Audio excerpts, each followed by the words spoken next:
¿Qué es la iglesia? ¿Un lugar? ¿Un edificio? ¿Una catedral? ¿Un sitio para orar? ¿Un sitio para reunirnos con otros? ¿Un sitio para visitar los domingos? ¿Qué es la iglesia? Estas son preguntas abiertas y por lo tanto hay infinidad de respuestas, pero ¿todas las respuestas son válidas? ¿O solo hay una respuesta verdadera? Para llegar a ello, debemos obligadamente hacernos otro par de preguntas. ¿Quién fundó la iglesia? ¿Qué dijo el fundador de la iglesia?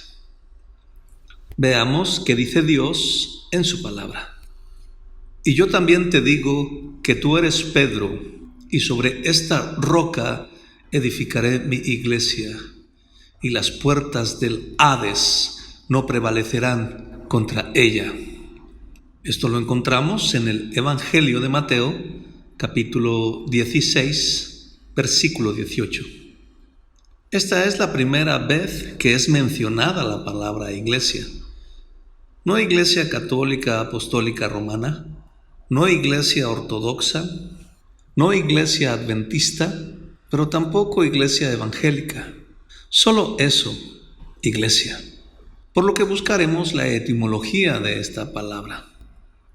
Para ver la etimología de esta palabra, iremos al diccionario Barclay, palabras griegas del Nuevo Testamento, su uso y su significado. William Barclay, 1977. La palabra griega que traducimos iglesia es una de las más importantes del Nuevo Testamento. Como otras palabras neotestamentarias, esta tiene doble trasfondo. Veamos el trasfondo griego. En los grandes días de la Atena clásica, la iglesia era la gente convocada y reunida en asamblea. La componían todos los ciudadanos que no habían perdido sus derechos cívicos y, salvo el hecho de que las decisiones debían ajustarse a las leyes del Estado, sus poderes eran para todos los fines y efectos. La asamblea nombraba y destituía magistrados, dirigía la política de la ciudad, declaraba la guerra y hacía la paz, contraía compromisos y concertaba alianzas, elegía generales y otros oficiales, destinaba las tropas a las diferentes campañas y las despachaba desde la ciudad.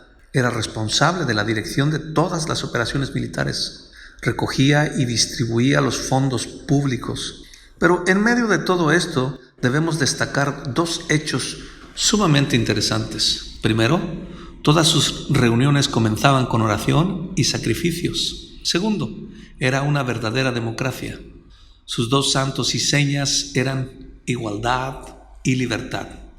Era una asamblea en que cada uno tenía el mismo derecho e idéntico derecho a tomar parte. Cuando había que dirimir algunas cuestiones en que estuvieran implicados los derechos de algún ciudadano en particular, como en el caso de ostracismo o destierro, tenían que estar presentes un mínimo de 6,000 ciudadanos. En un sentido más amplio, eclesia vino a significar cualquier asamblea de ciudadanos debidamente convocados. Es interesante hacer constar que el mundo romano no trató de traducir la palabra iglesia, simplemente la transliteró, llevando a ser eclesia, y la puso de la misma forma que los griegos. Hay una sugestiva inscripción bilingüe fechada entre el año 103 y 104 después de Jesucristo, encontrada en Atenas, que puede ser leída sobre el trasfondo de Hechos capítulo 18, versículos del 1 al 28. Para griegos y romanos la palabra era familiar en todo sentido de asamblea convocada.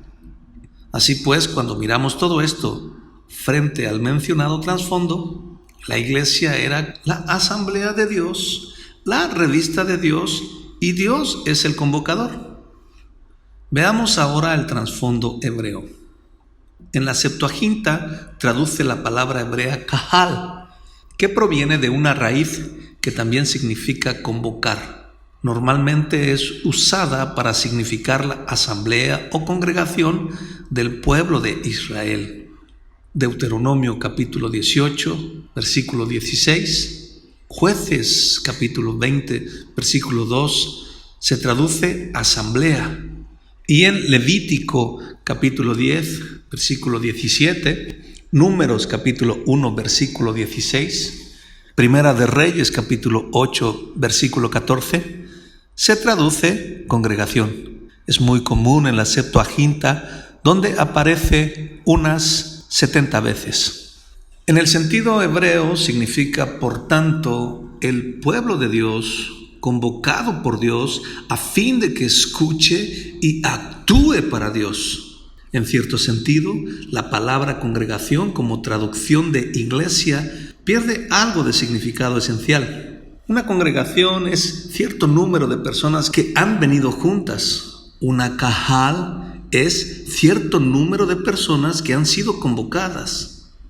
Las dos palabras originales hebrea y griega ponen todo el énfasis en la acción de Dios. Así, en esencia, iglesia es un conjunto de personas congregadas, no tanto porque hayan escogido venir juntas como porque Dios las ha llamado a su presencia, no tanto para comunicarse pensamientos y opiniones personales, sino para escuchar la voz de Dios. Por lo que hemos aprendido, la iglesia es un conjunto de personas convocadas por Dios para escuchar su voz. Entonces la pregunta no es ¿qué es la iglesia?, sino ¿quién es la iglesia? La iglesia, pues, somos todos aquellos que hemos sido llamados y convocados por el Padre, el único Dios verdadero, a través de la revelación de que Jesús es el Cristo, el Hijo del Dios viviente. Y es nuestra fe fundamentada en que Él es el único Dios y el único mediador entre Dios y los hombres, la que nos permite ser parte de esta asamblea, la cual nuestro Señor Jesucristo llama suya, de su pertenencia, la que nadie puede arrebatar de su mano. Por último, ya que has entrado a este lugar para encontrar una respuesta de qué es la iglesia, tengo una pregunta para ti. ¿Eres parte de esta iglesia?